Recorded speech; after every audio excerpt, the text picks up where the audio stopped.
first presenter is joining us to talk about something we are all very excited about, Bard. Greg Marcheteau has been working for Google for over 12 years.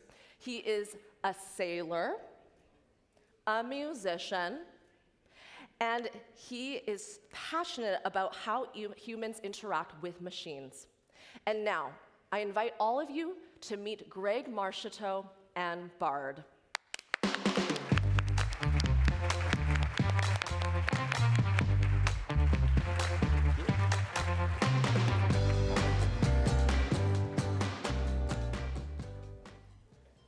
Hey everyone. Hello. Leave it. It won't work. It cannot work. It's just a machine. It can't hear you. It can't understand you. That's what I was told when I was a kid. A kid who, like many others, enjoyed taking things apart, trying to put them back together. A kid who tried to interact with machines in the most natural of ways, by speaking to them.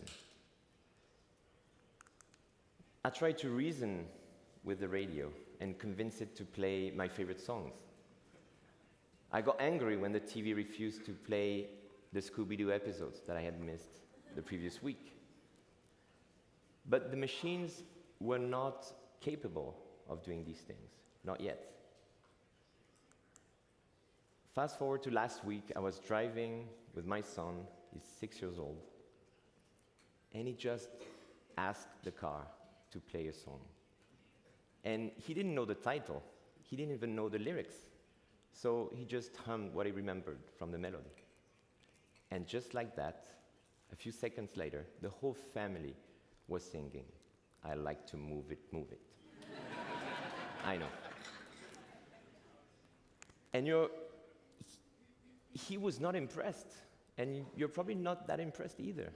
And that's the whole point.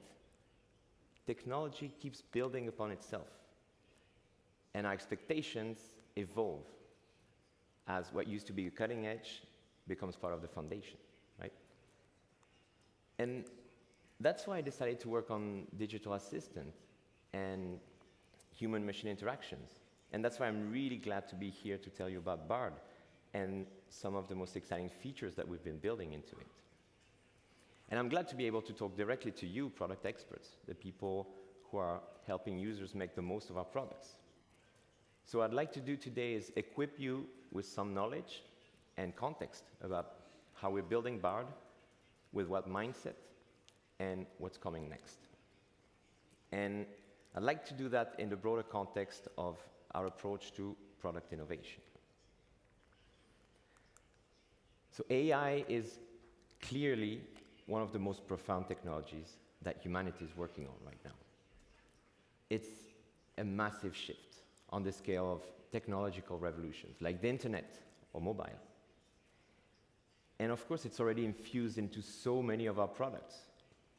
It's helping us understand the billions of queries that Google Search receives every day. It's helping us organize the more than 500 hours of content that are being uploaded to YouTube every minute and recommend the perfect video to watch next. It's helping us suggest the best route to take on Google Maps. Our ambition is to make AI more helpful to everyone. And we do this fundamentally through research and product innovation. For more than a decade now, our research teams have been a key contributor to the AI community. In 2017, we introduced transformers, which are now one of the building blocks of large language models. And not everything is about generative AI, of course. DeepMind, for instance, released AlphaFold, a tool that can accurately predict the 3D structure of proteins. And it's already being used actively in nearly every field of biology to accelerate science. And we're going to continue to publish our research to enable and advance scientific discovery.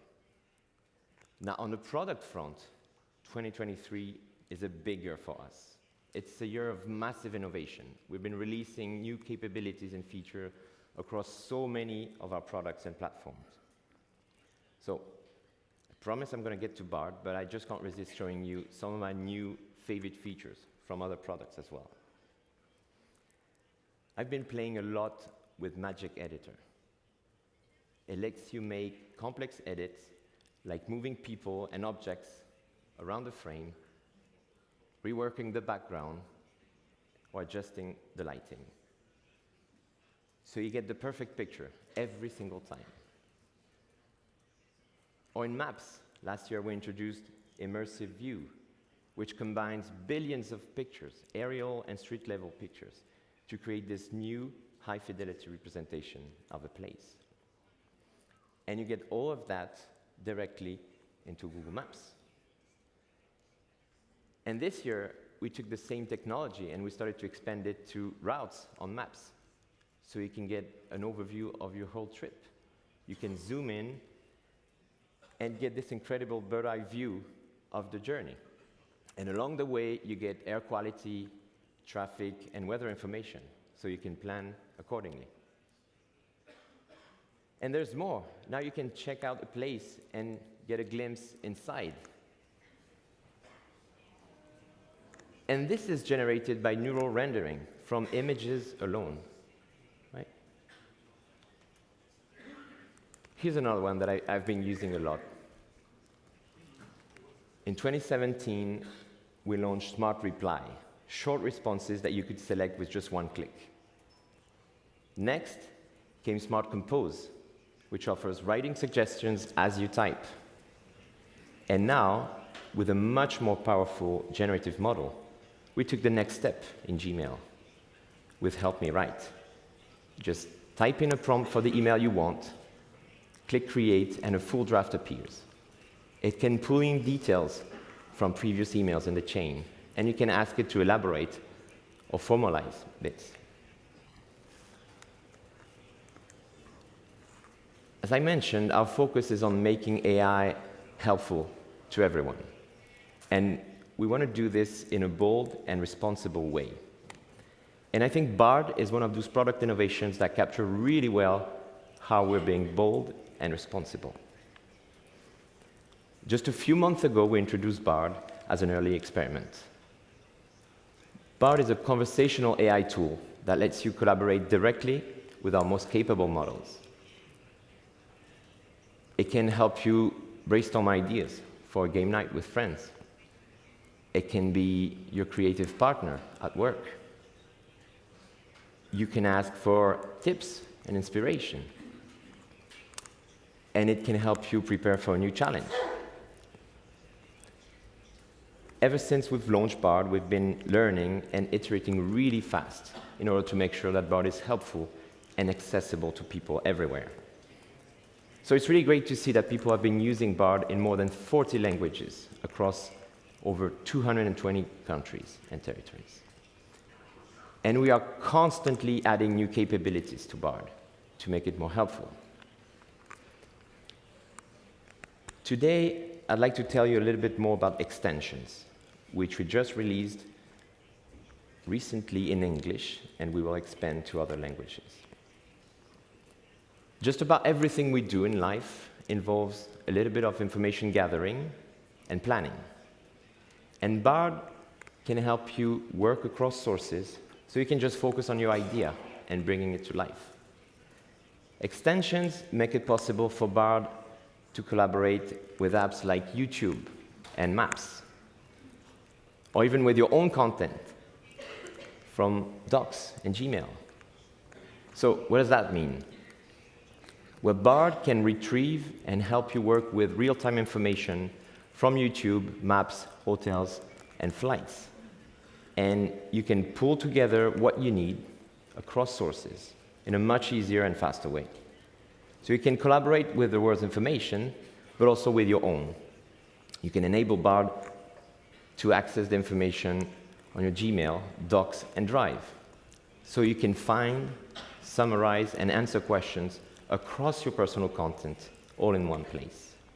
So you have Bard that can collaborate with other Google products and services, and it's also connected seamlessly and securely to your Google information.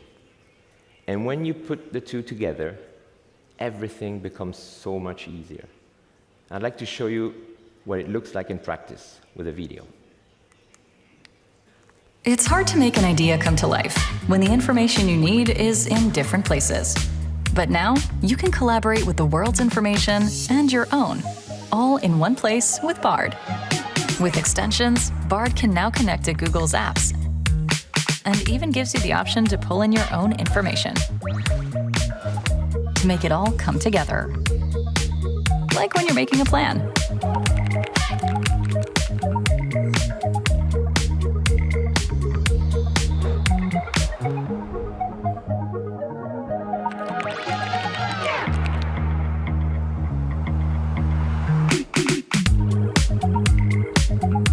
Or when you're prepping for the big day.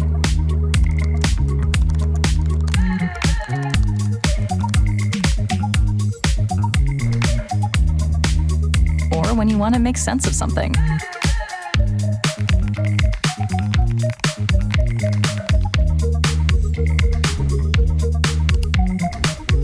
Bard can even help you make memories.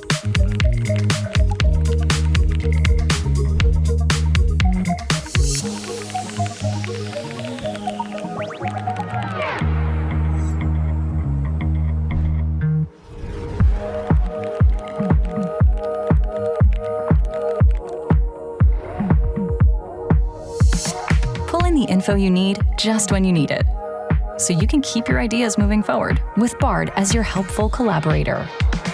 Try for yourself at bard.google.com.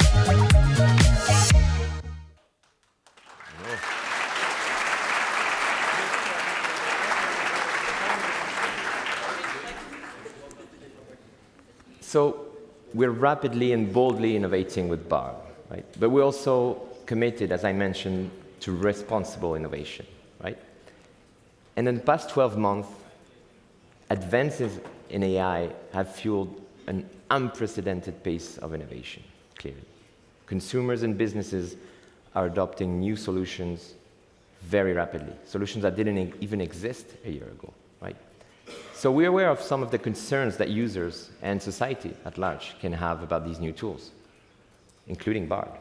So what I'd like to do today is address a couple of these topics and share how we're thinking about them and the measures that we have in place to tackle these. So what about factuality? People are using AI tools to understand complex topics in new ways.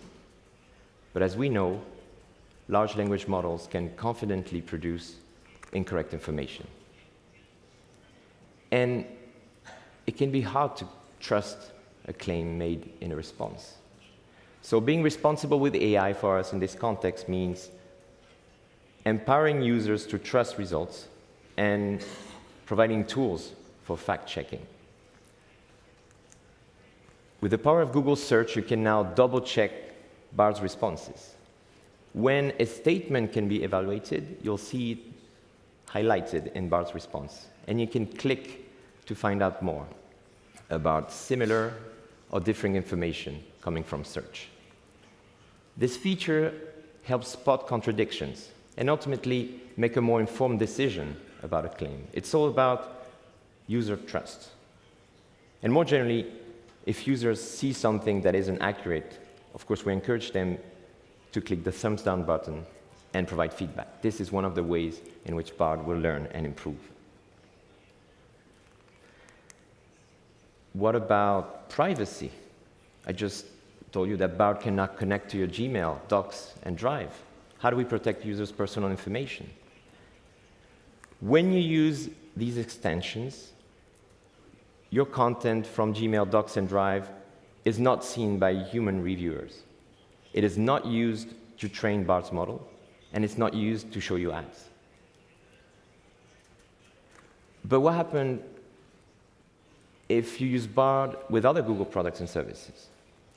Well, Bard will send information about your conversation and other relevant information like your location to Maps, Hotels, Flight, or YouTube if it is relevant to produce the best response for you.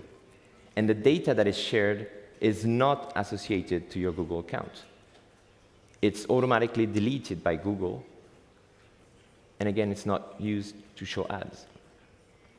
So these are just, of course, some of the ways in which we're applying this bold and responsible principles. There are so many other actions that we're taking to tackle these challenges. From watermarking and metadata to help identify content that is generated by AI and fight misinformation, to mitigating bias in model training or preventing inappropriate content in responses. So clearly we don't have all the answers, but we go to great lengths to build all of our products, including Bard, consistent with our AI principles. Before I go, I'd like to show you something that we've been working on for a while and that we just announced a few days ago. We call it Assistant with Bard, and it brings the best of both experiences right to your phone. Our vision for Google Assistant has always been to deliver the most helpful personal assistant. And now, we have the technology to make a major step in that direction. Assistant with Bard combines personalized help with reasoning and generative capabilities.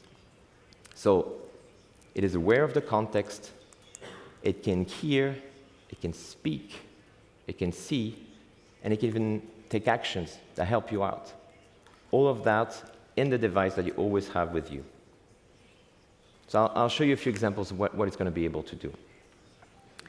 A great assistant should help you stay on top of what's important in your life. And you shouldn't have to learn how to use it or how to get help from it.